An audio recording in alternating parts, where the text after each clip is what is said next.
The 2020 Los Angeles Lakers are one of the most underrated teams in recent memory, dominating the entire year on their way to the franchise's 17th championship. Many criticize this title as the playoffs were played in the bubble and not the usual playoff atmosphere, but what if I told you that didn't matter? LeBron James's Lakers team gets too much disrespect, and even if it was in a normal year, would have won anyway, but we need to go through the whole season to understand the discourse around the title team. The Lakers entered the 2019 offseason after one of the most disappointing seasons in franchise history. LeBron James had signed to LA last summer after 8 consecutive finals appearances with the Heat and Cavaliers. The Lakers, who had an encouraging young core, were expected to immediately become title contenders. After a 20-14 start, which had the Lakers top 4 in the West, Bron would get injured in a Christmas Day matchup with the Warriors, and this season wouldn't be the same. He would play just 55 games, his career low up to that point, and the Lakers would fall off a cliff, ending the season with a 37-45 record, going 17-31 after the injury. The narratives around LeBron began to grow, and now at 34 years old and having missed the playoffs for the first time since 2005,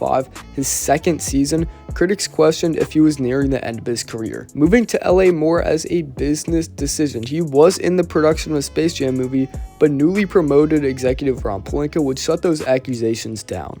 The Pelicans have agreed to finally trade Anthony Davis to the Lakers. After a year of the rumor mill, former Pelicans star Anthony Davis would get dealt to the Lakers for a majority of the Lakers' young core. Brandon Ingram, Lonzo Ball, Josh Hart, and 3 first-rounders, but the Lakers had their star duo. That would not be the only move they make, making the supporting cast players that actually fit their stars. They would re-sign Kentavious Caldwell-Pope, Alex Caruso, Rajon Rondo, and JaVale McGee, while bringing in aging vets Dwight Howard, Danny Green, and Avery Bradley, getting more shooters compared to the 29th ranked three-point shooting team in the previous season. The Western Conference would also get more open. Kevin Durant left to the East, Klay Thompson would be out for the season, and just 4 games in, Curry would suffer a hand injury, playing just 1 more game throughout the year. Golden State, who had won the West the last 5 seasons, would now be near the bottom of the conference for the first time in nearly a decade. Chris Paul would also be traded away from Houston, ending the 2-year experiment that looked so encouraging at once but could not make it past Golden State. Russell Westbrook and Paul George would be traded away from OKC, a perennial West contender, but that wasn't to say there was no competition, as their city rival, the Clippers, would acquire Kawhi Leonard and Paul George, setting up what should have been the biggest rivalry for the next 5 years. But the Lakers would start off the season hot, going 17-2, and even a short stretch without AD couldn't stop Los Angeles going 4-1 in mid-January without the big man, who was continuing to showcase how great he was, but now as a 1B. The Lakers were 36-10, first in the conference, right after a disappointing loss but historic night with LeBron passing Kobe Bryant all-time points, moving into 3rd place, but then disaster struck. 5-time NBA champion, former league MVP Kobe Bryant died earlier this afternoon in Los Angeles in a helicopter crash. News reports are just coming in among multiple victims, Kobe Bryant on that helicopter. This season was more than just trying to win for the players. It was dedicated to the Lakers' great Kobe, and somehow, throughout all the emotions, this team wouldn't falter. They would rattle off 7 consecutive wins soon after returning and went 19-4 before everything would stop. The NBA has decided to suspend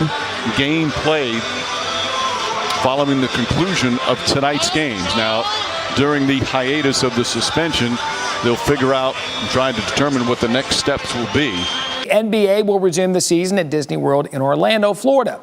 For players on the 22 invited teams, life as they know it is about, well, let's just say it's going to be a little different. After a 4.5-month-long break, the NBA would return, but now an isolated bubble in Orlando, ensuring the protection of the players, and in the 8-game stretch of regular season games to end the year, the Lakers would be cold, going just 3-5 and all without starting shooting guard Avery Bradley, as he would not go to the bubble. After the first iteration of the play-in, the Lakers would match up against the Blazers in the first round. Can Dame pull off the upset? LeBron with a long 3. That one's down. Well, maybe the Rockets can do something. The Russ Harden small ball experiment is very different. Russo. The Nuggets have come back from 2 3-1 deficits. They got this. He'll take a 3. LeBron James will hit a 3. Miami has made it this far, and Jimmy Butler is on fire. Heat in 6. They all set out for as their number 1 and only goal. You know what? It's over. This historic 2020 NBA championship belongs to the Los Angeles Lakers.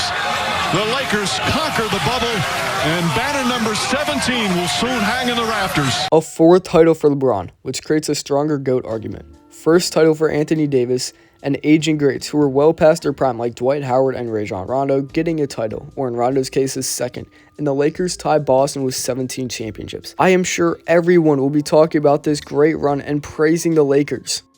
Wow. But to realize how unwarranted the hate is, we need to appreciate how good this Lakers team was. They were a title team but weren't fraudulent, and arguably the second greatest team in the 2020s so far. The stars were better than you remember. LeBron took 16 of the 101 first place MVP votes, and there are still debates surrounding the controversial second place selection. Despite taking on a reduced role with the 11th highest regular season usage rate with teammate AD, who we will get to later, genuinely close to him in usage, he would still finish 8th in points and led the league in assists. But he wouldn't just be a usual number one though. LeBron had 684. Nobody had 650, 625, or even 600.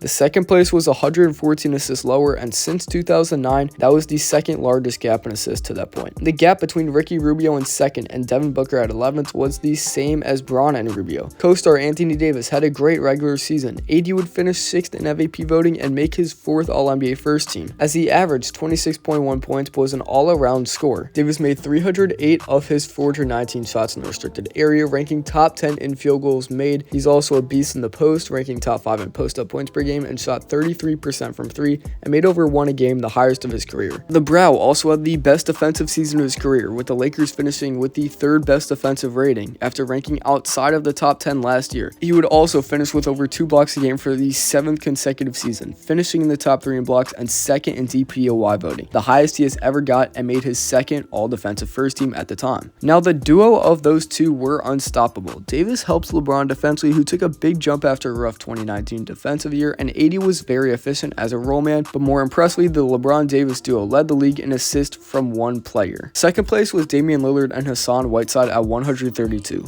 James and Davis, 184. Davis and LeBron would also dominate in the playoffs, finishing top 2 in points, field goals, and rebounds. LeBron would lead the playoffs in assists, carrying on from his career high average in the regular season, while Davis would dominate in blocks. The Lakers would finish the playoffs with a net rating of plus 6.9, something the 2019 Raptors, 2021 Bucks, and 2022 Warriors couldn't replicate. And they dominated the playoffs, with the first series taking just 5 games, and the last one was solidly in Lakers' control despite going 6, and was a Danny Green shot from LA, winning every series in 5. This team was also historically great at maintaining leads, as they were 57-0 total and 52-0 in the regular season when leading after the 3rd quarter. That is genuinely historic, and I don't have the numbers in front of me of what other teams are, but I can't even imagine another team replicating that, especially considering it was in a shortened season. They were 20-10 in clutch games in the regular season, which was tied for the 4th best record, and they were one of the better built teams. Something that was shocking considering just how bad the previous year's Lakers team fit LeBron. He could take over when needed, and AD was a perfect second option who was in control defensively. Teams averaged just 106 points against them in the playoffs. Contavious Caldwell-Pope and Danny Green were well-respected shooters who played well off-ball with LeBron. Rajon Rondo was still a good playmaker and worked even better in a secondary role. Alex Caruso did dirty work and whatever the team needed, and Kuzma was another shot creator, while Markieff was a stretch big, and Dwight Howard and JaVale McGee were aging but serviceable rim protectors. Everyone on this team fit seamlessly, and with LeBron as the best in the world and AD having arguably the best year of his career, it was bound to be a title. Oh, but it was in a bubble. This ring is so Mickey and doesn't count.